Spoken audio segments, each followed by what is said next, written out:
Welcome back to season 2 of the Courtside podcast. I'm your host, Keelan Lee. Welcome back. In this week's video, I dive into all the primetime games from week 5, discuss what in the actual hell is going on with the Philadelphia 76ers, discuss about Luka's injury and how it could impact the Mavs moving forward, and plenty more. Before we get started, make sure you hit that subscribe button, turn on the post notification bell, like this video, and comment down below your own thoughts. And without further ado, let's get into the video. All right, so we have our first game of the week of the primetime games, and we had none other than the Mavs, the Rockets, and the Bucks. This game was a nail biter to the finish.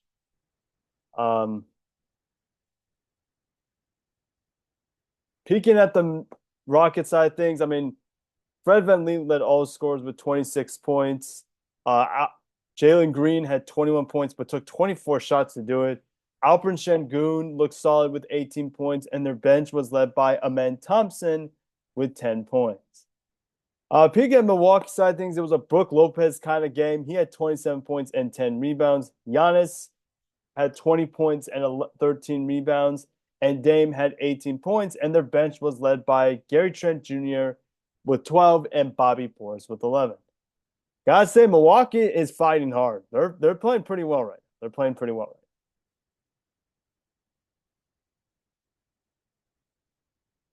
right now. All right, what's the next? Oh, yeah, I already know.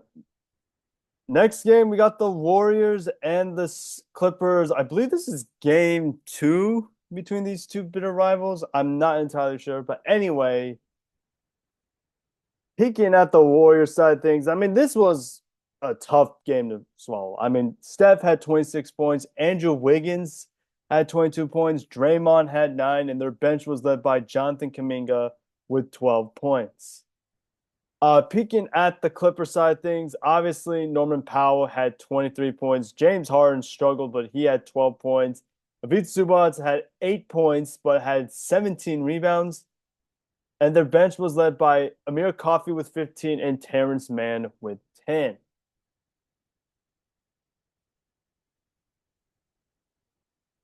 Peeking at the Wednesday games, we got a really good set of Wednesday games that last week. Peeking at the Cavs and the Celtics, two of the best teams in the East record-wise, if you would. I'm not saying the Cavs are all of a sudden the second best team in the East. This game was nuts. I have to admit, this game was kind of nuts. You know, peeking at the Cavs box score, I mean, this game was they were like, there's a lot of things I could say about this game, but anyway, peeking at the Cavs side of things, Donovan Mitchell led all scores with 35 points. Evan Mobley had 22 points. Jared Allen had 10 points. Darius Garland was held to 8 points, which is kind of crazy. And their bench was led by Craig Porter Jr., Georges Niang, and Ty Jerome. Craig with 15, Georges Niang with 11, and Ty Jerome with 10. Peek at the Celtics. I mean, Jason Tatum led all scores with 33 points. Al Horford had 20 points. Derek White had 19 points. Jaylen Brown was solid with 17 points. Drew Holiday had 11 points. And their bench was led none other than the man himself, Peyton Pritchard, with 13 points.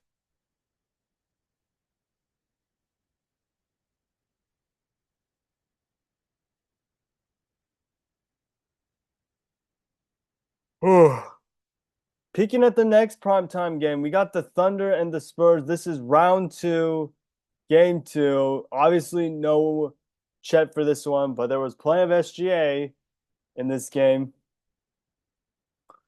Peeking at the Thunder, I mean, this is what happens when you don't have a center.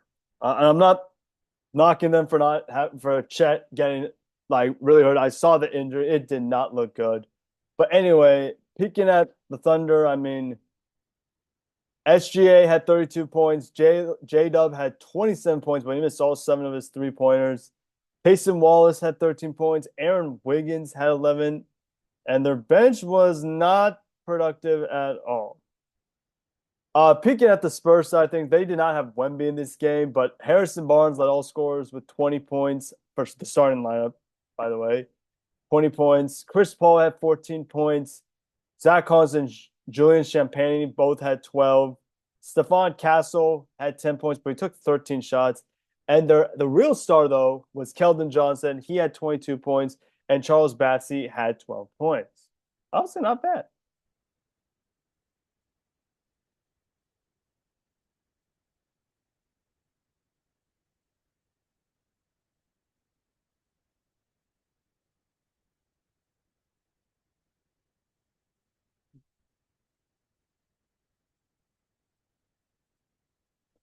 Peeking at the Wednesday games, we got the Bulls and the Bucks, and honest to God, I think Milwaukee is just. I mean, what can I say? Like this team is nuts, dude. Like they've been playing so well as of late. But anyway, peeking at the Bulls side of things on their box score, I mean, it was kind of close, but like Milwaukee, like I said, just stormed past them. Zach LaVine led all scorers with 27 points. Torrey Craig had 15 points. Nikola Vucevic and Kobe White each had 14, and their bench was led by Taylor Terry with 10 points. Peeking at the Bucks side of things, I mean, Giannis went absolutely ham. He had 41 points. Brook Lopez had 21 points. Dame had 20 points, and their bench was led by Gary Trent Jr. and AJ Green. Gary had 11, and AJ Green had 18 points. Wow.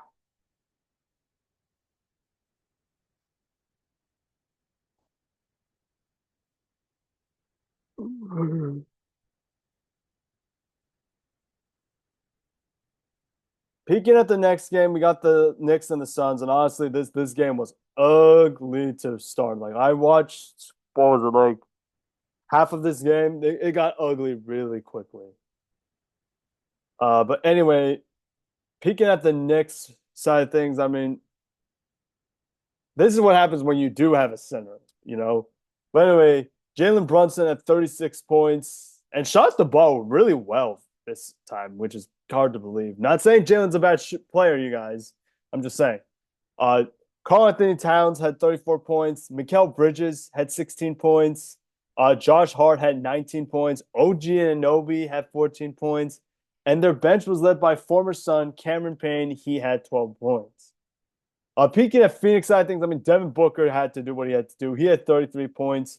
Royce O'Neal had 17 points. Tyus Jones had 15 points. Nurk had 14 points. Their bench was led by Monte Morris, but like I said, it just wasn't enough. Thankfully, they're getting KD and Brad soon, which is a huge boost for this team. But like I said, it wasn't.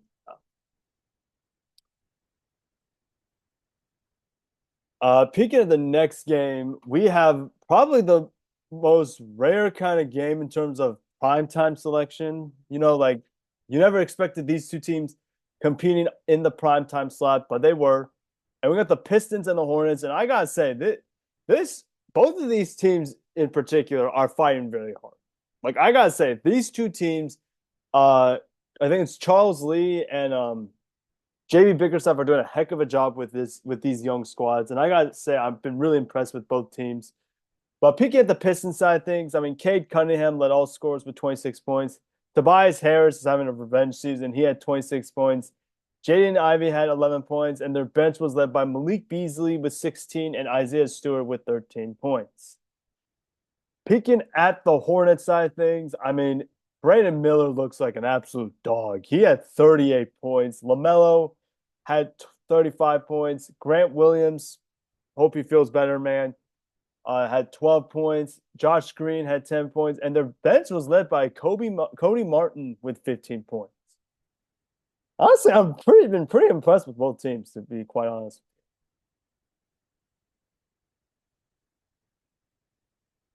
Peeking at the next game, we got the Friday doubleheader in the on ESPN, and they were actually nail biters to the finish because I watched. All right, peeking at the war, you got the Warriors and the Pelicans. I mean, the way the Warriors have been playing is just impressive as it is. You know, like take a look at this box score right here. Andrew Wiggins had 30 points and has been playing really well. Steph had 19 points, Draymond had 11, and their bench was led this time by Buddy Hield had 12, and Brandon Pozinski had 11. Peeking at the Pelicans, I mean, this was a hard fought loss. This was a tough loss for them, excuse me. Trey Murphy had 24 points. Brandon Ingram had 18 points. Javante Green had 15 points. And their bench was led by Jermaine Robinson Earl with 19 points and Brandon Boston Jr. with 16 points. So I would say that was a pretty good job.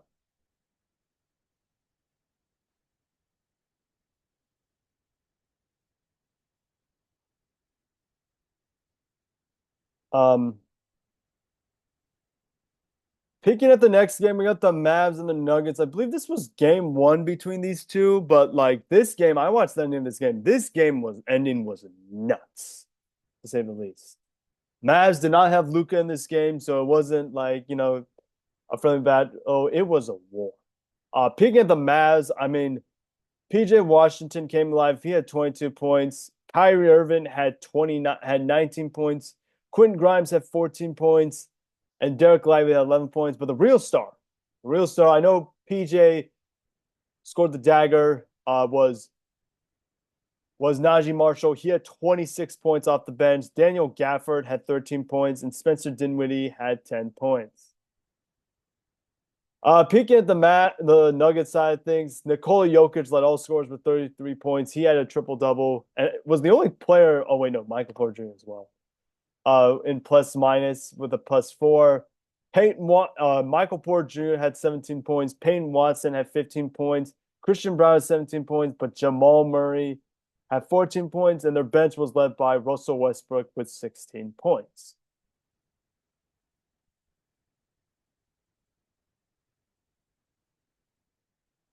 Peeking at the Saturday games, and let me tell you this right now: these Saturday games were weird as hell, like in terms of what happened. All right, and I'll show you why. I'll show you why. So the first game, we had the Knicks and the Jazz. You would think, oh, the Knicks are gonna absolutely crush them. Not so fast.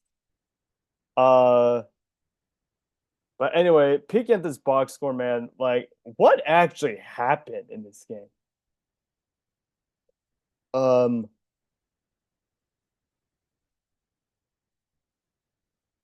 Peeking at the Knicks, OG Anunoby led all scores with 27 points.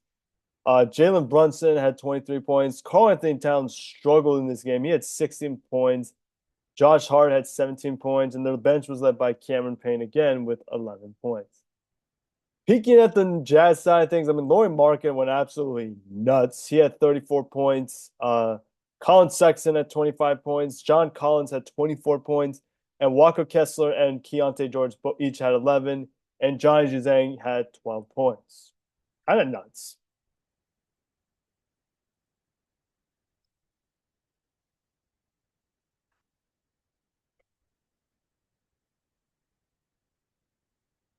Peeking at the next game, we got the Grizzlies and the Bulls. I mean, this was by the looks of it, this score like was crazy. You know, Peeking at the Grizzlies though, they put up 142 points. God damn, that's a lot of points. But anyway, peeking at the Grizzlies side of things, Scottie Pippen Jr. had 30 points despite having a -4 plus minus. Jalen Wells had 26 points. Jaren Jackson Jr. had 23 points. And then Desmond Bain had 13 points. And Brandon Clark had 12 points. And their bench, I mean, their bench was nuts. Jay Huff with 14 points. Santi Aldama had 10 points. Luke Kennard had 10 points. Like, this was an absolute nuts fest. If you pause right there, but you get what I'm saying. It was a crazy game. Peeking at the Bulls, I mean, Zach LaVine led all scores with 29 points. Nikola Vucevic had 26 points. Josh Giddey had 12 points. Kobe White had 11. And their bench was led by Matthias Buzelis. Sorry if I'm mispronouncing his name, Bulls fans, but had 14 points. He also had a +10, which is crazy. Taylor Horton Tucker had 10 points, but it just wasn't enough. Yowza. And finally, to peek at the next game, we got the Nuggets and the Lakers. And this game, I thought the Lakers were going to win this game, so I was kind of terrified about it. But Jokic had other ideas, man. Jokic had. There's a reason why, even though I'm not a fan of the Nuggets, I said this team is the Nikola Jokic is the best player in the world. Like, period.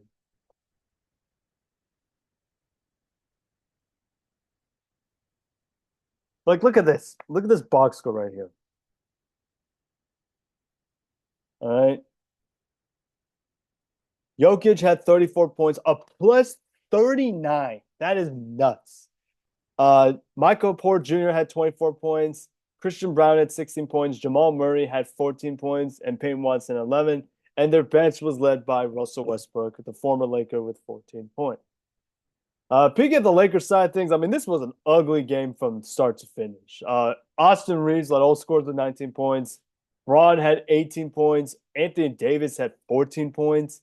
And Rui Hachimura had 10 points, and their bench was led by Max Christie, who provided a little spark. He had 12 points. And that is it for my primetime games for week 5. Let me know in the comments section below what your thoughts about it. Was it crazier than last week? Let me know in the comments section below. All right, so now we're going to get into our talking portion of the video and discuss what in the Matrix hell is going on with the Philadelphia 76ers. Like, seriously, what is going on with the Sixers right now?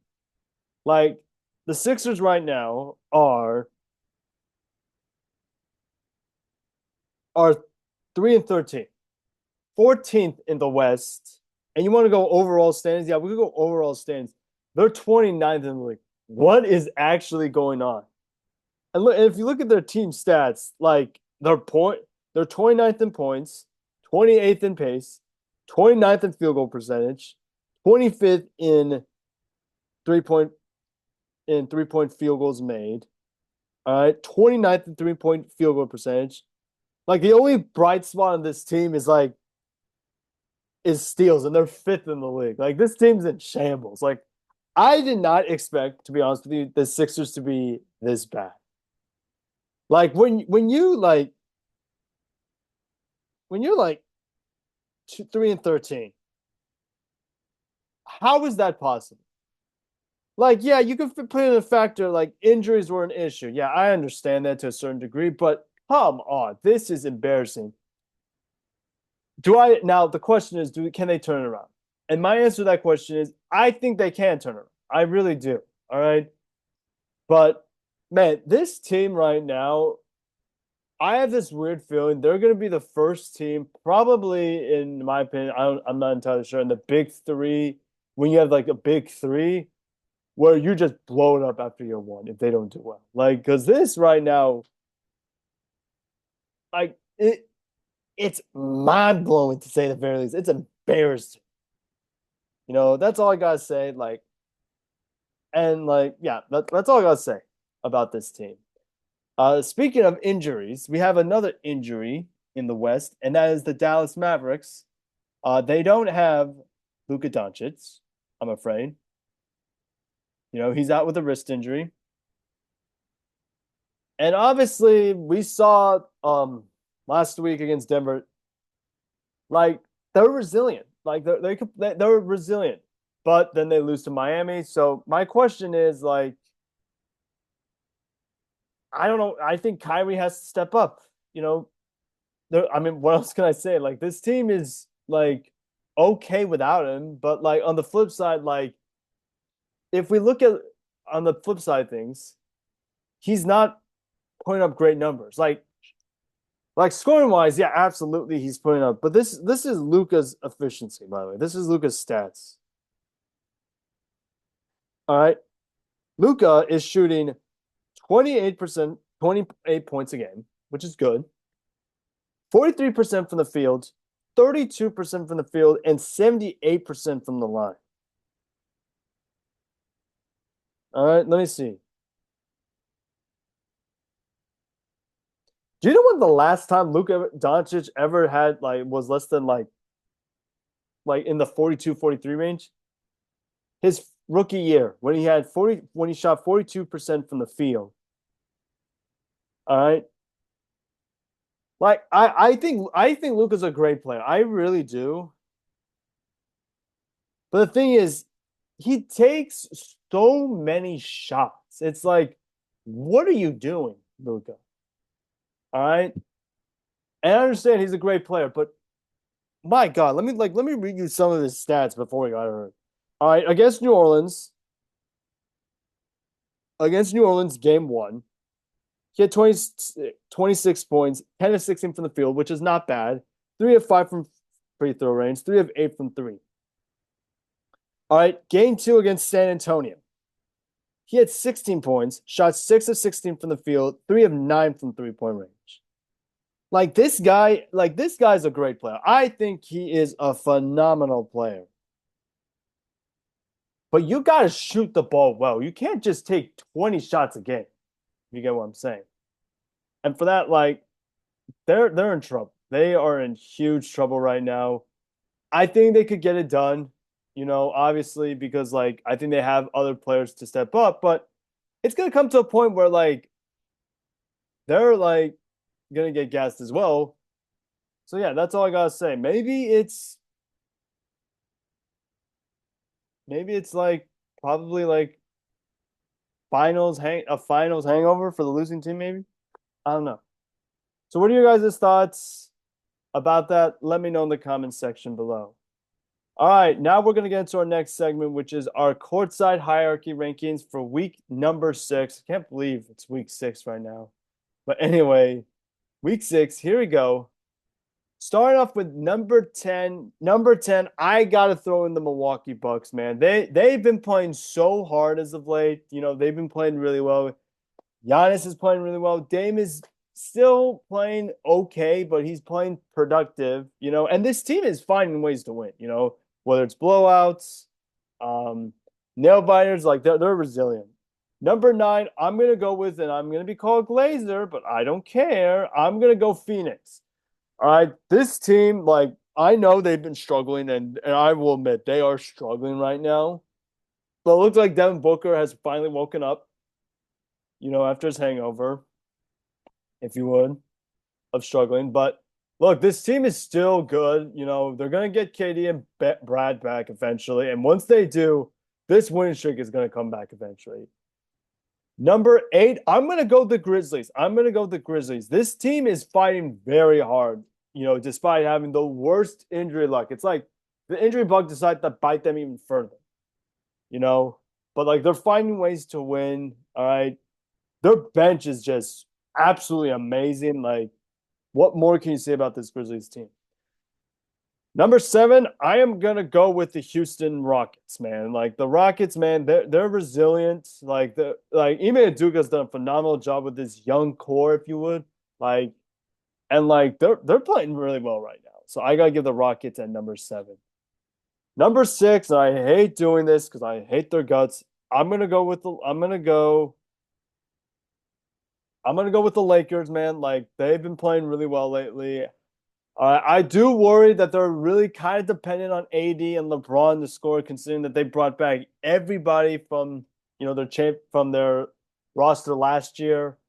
But like I said, AD's been playing really well, so I'm gonna give them at number 6. Number 5. Number 5. Who should number 5 go to? I'm gonna give the edge to the Knicks. The Knicks have been playing really well lately. They're finding ways to win, although they did play horrible last time. But like, it looks like they figured out a way to use Karl-Anthony Towns in a defensive system.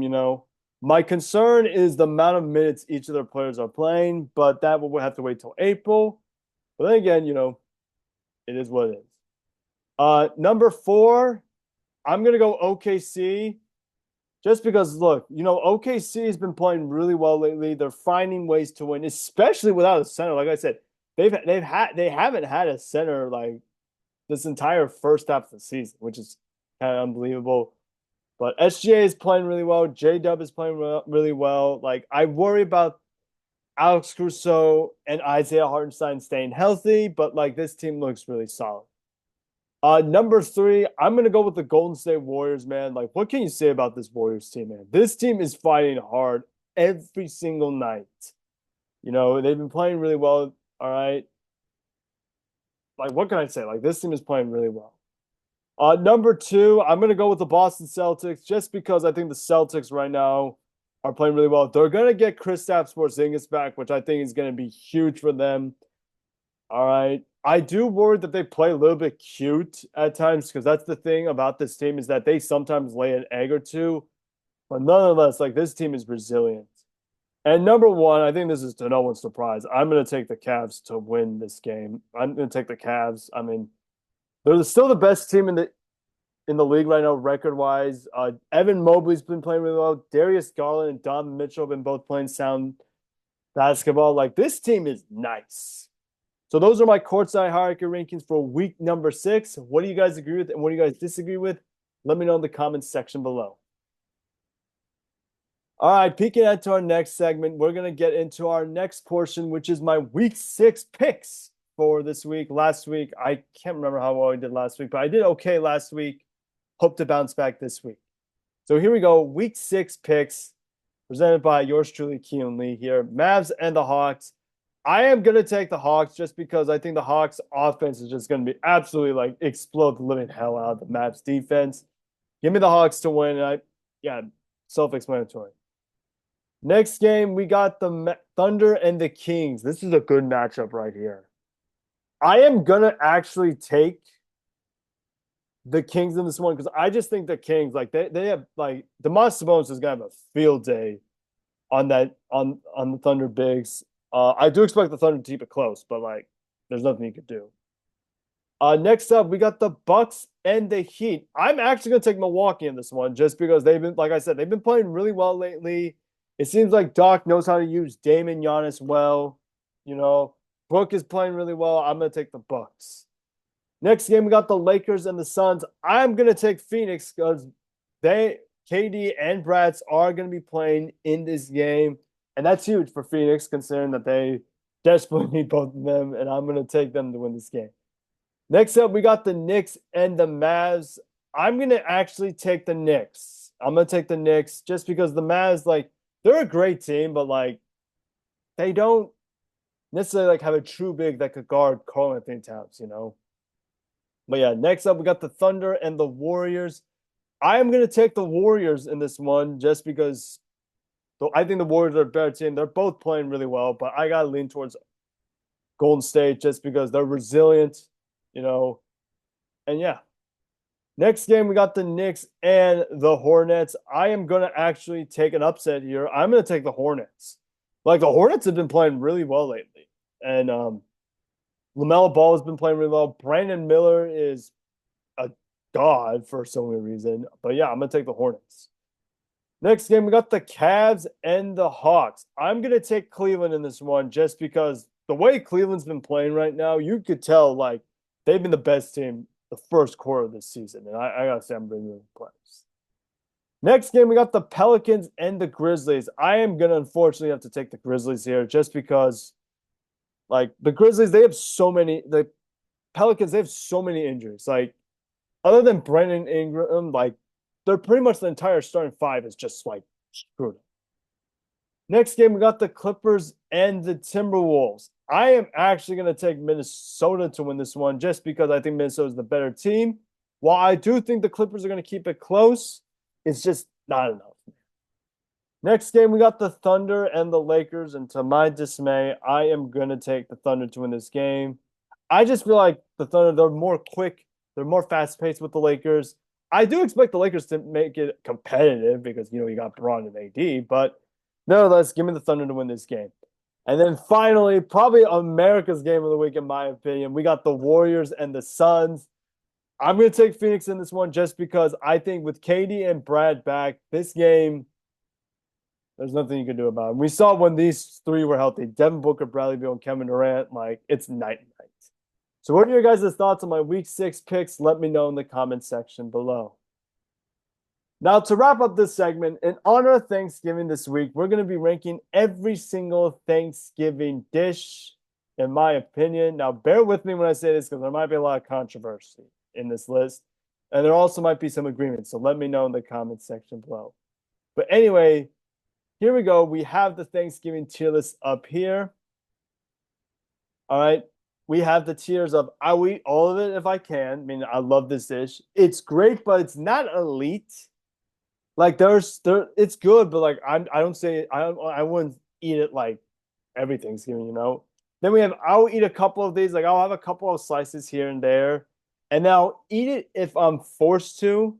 This is basically a tier like I'll eat it, but like just know like if I'm grumpy, you don't have any just saying you don't have any right to get mad at me because you forced me to eat this. And then we have the hell no, I'm not eating this. Like I don't like it at all. All right, so first up, we got turkey. I'll eat a couple pieces of turkey. I'm not the biggest turkey fan in the world, but like, you know, if there is turkey, I'll eat a couple slices. Up next, we got pumpkin pie. Oh, yes, I'll eat all of it I can. One of my favorite Thanksgiving dishes of all time, pumpkin pie. It is one of my favorite pies of all time. Ooh, next game, we got apple pie. It's great, but it's not elite. I know a lot of people love apple pie. Like most of my family members love apple pie. I'm not the biggest apple pie family guy in the world, but it's good. Up next, we got biscuits. I'll eat a couple of these. I love biscuits, but like it's just yeah, I'll only eat like a couple of these. Up next, we got Brussels sprouts. I am not eating this. Hell no. You know, like I hate Brussels sprouts. I think Brussels sprouts are gross. Next up, we got squash. I'll eat it if I'm forced to. Okay, that's the only exception. I'll eat it if I'm forced to, just because, like, you know, you always have to eat your veggies if you're healthy or not. And like with squash, like you have it is what it is. Up next, we got jelly cranberry. Oh, jelly cranberry. I would eat it if I'm forced to. Like I said, with the turkey and aspect of, I'm not the biggest cranberry guy in the world, but I'll eat a couple. Up next, we got green bean casserole. I'll eat a couple. You know, I'm not like I said, I'm not the biggest green bean casserole guy in the world, but I'll eat a couple if I'm forced. Up next, we got cornbread. Oh yeah, I'll eat all of it if I can. I freaking love cornbread so much. It's just, mm. Up next, we got corn. I'll eat a couple of corn. Like I'll eat a couple of slices of corn. You know, I'm like I said, I'm not the biggest corn kind of guy in the world, but I'll eat some. Up next, we got cranberry sauce. It's great, but it's not elite. I will say that. It's okay if you were. It's okay. Next game, we got the creamed corn. I am not eating this. Hell no, I am not eating it. No matter what, you're not convincing me to eat that. Next up, we got dinner rolls. Yeah, I'll eat all of it if I can. Next up, we got gravy. Yeah, I would eat It's I would eat all of it if I can. I'll pour some of my on my Thanksgiving meats. Like I'll eat some. Up next, we got ham. This might sound controversial considering I put turkey in with a couple of slices. I think ham is really good. Like cooked ham is and gravy. Oh yes. Up next, we got mac and cheese. You guys know where I'm putting this. This is elite. All right. I freaking love mac and cheese. I think mac and cheese is a staple in any Thanksgiving dish. I don't care what you say, it is what it is. Up next, we got mashed potatoes. I would eat all of it if I can. Mashed potatoes are absolutely fantastic. Up next, we got red wine. I mean, I don't normally drink on Thanksgiving, but if I am, I would say I'll drink it if I'm forced. I'll take a couple sips. I'll take a couple of sips. Up next, we got roasted veggies. I'll eat if I'm forced to. I'm not the biggest roasted veggies kind of guy, you know, but hey, it is what it is. Up next, we got are those scalloped potatoes? Yeah, elite. You know, one of my favorite potato dishes of all time. I actually made them in culinary. Shout out to my chef Hammer for having us make that dish. That was absolutely fantastic. Up next, we got sparkling drinks. Yeah, I'll drink it if I'll eat all. I'll drink some. You know, it's one of my favorite things to drink. I usually do that or water if it's there, but I'll definitely drink a sparkling drink. Up next, we got stuffing. This might sound controversial to some of you guys. I love stuffing. I think stuffing is like a really good side dish. I don't understand why people hate it for some reason. It's a good side dish. And finally, we had sweet potato casserole. I'll eat it if I'm forced to. I'm not the biggest sweet potato casserole guy in the world, but if I will eat it, I will eat it, but if I'm forced to. And that is me ranking every single Thanksgiving dish. I hope you guys enjoyed this week's episode because I enjoyed making it. If you did, please get a like, subscribe, turn that post notification bell. I hope you guys have a fantastic and safe and blessed Thanksgiving. And until next time, I'm out. Peace.